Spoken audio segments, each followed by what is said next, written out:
Hey, what's up guys? Welcome back to the channel. Welcome back to another video. If you're stopping by the channel for the first time, please consider subscribing to my channel. And while you're at it, smash that thumbs up button for me. I really would appreciate it. In today's video, we're going to be talking about how debt can generate income.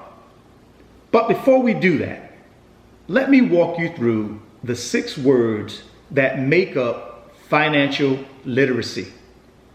Number 1, income. Number 2, expenses. Number 3, assets. Number 4, liabilities. And number 5, cash. And number 6, flow. Now that we know the 6 words that make up financial literacy, now let's talk a little bit about each one.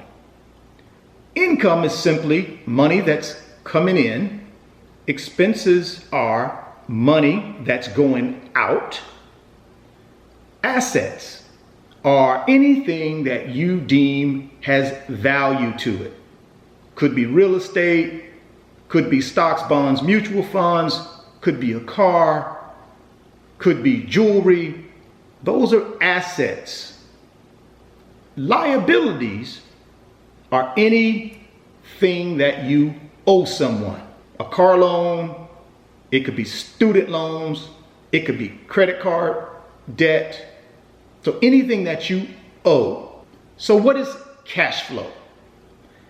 In my opinion, cash flow is simply income minus expenses equal cash flow.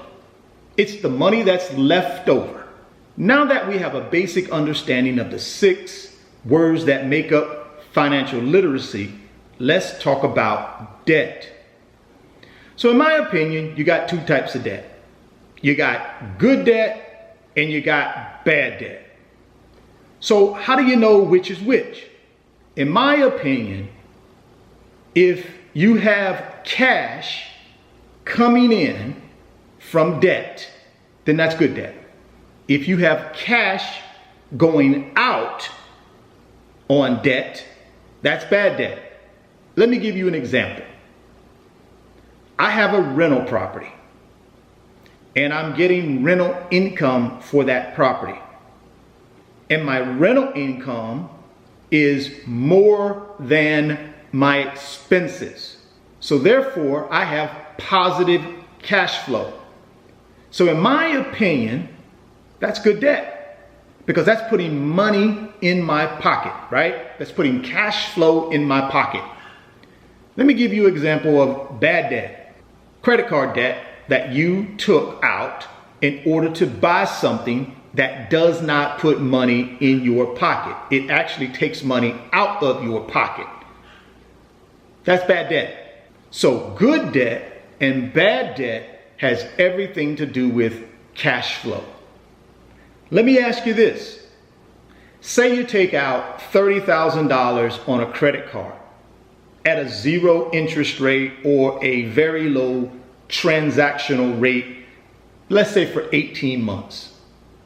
And then you take that money and you invest it in something that creates positive cash flow.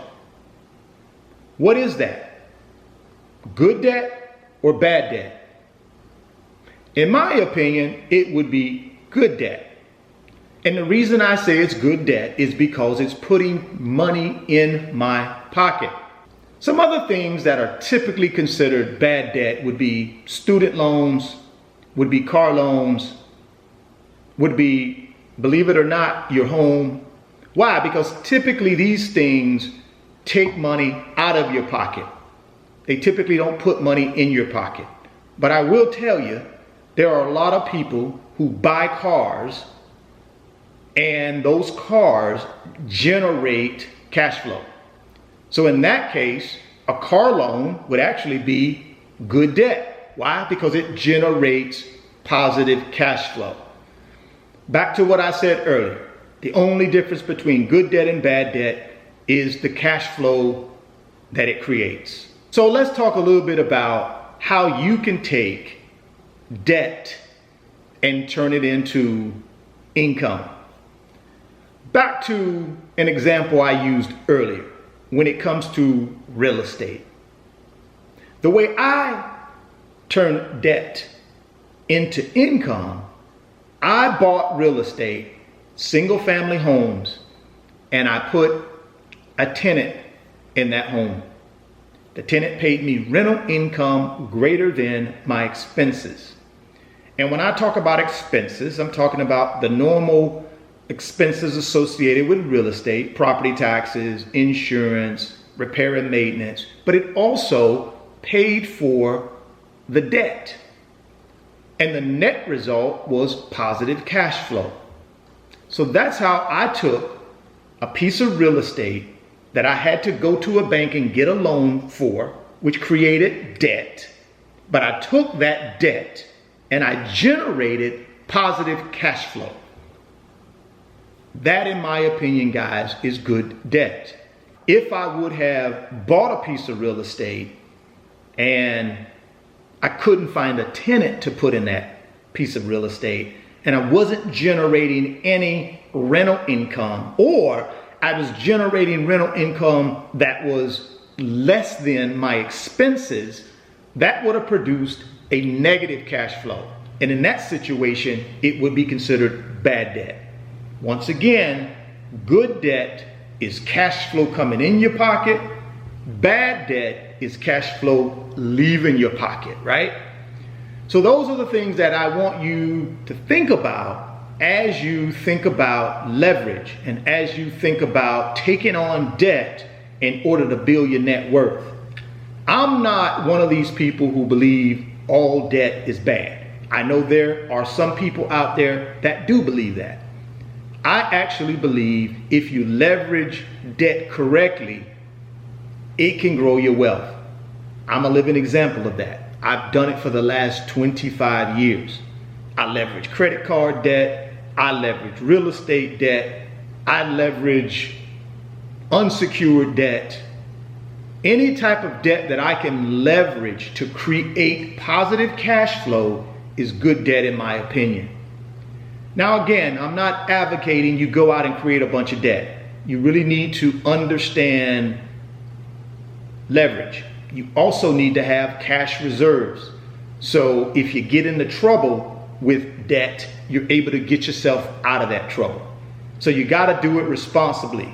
Drop me some comments down in the comment box. Let me know what you think, guys. I'm curious to know and curious to get your feedback.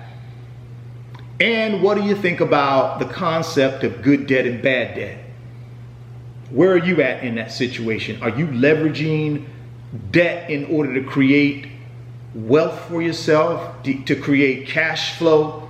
Or are you out there borrowing and having debt that's taking money out of your pocket? If you're stopping by the channel for the first time, please consider subscribing, share the video, and smash that thumbs up button for me.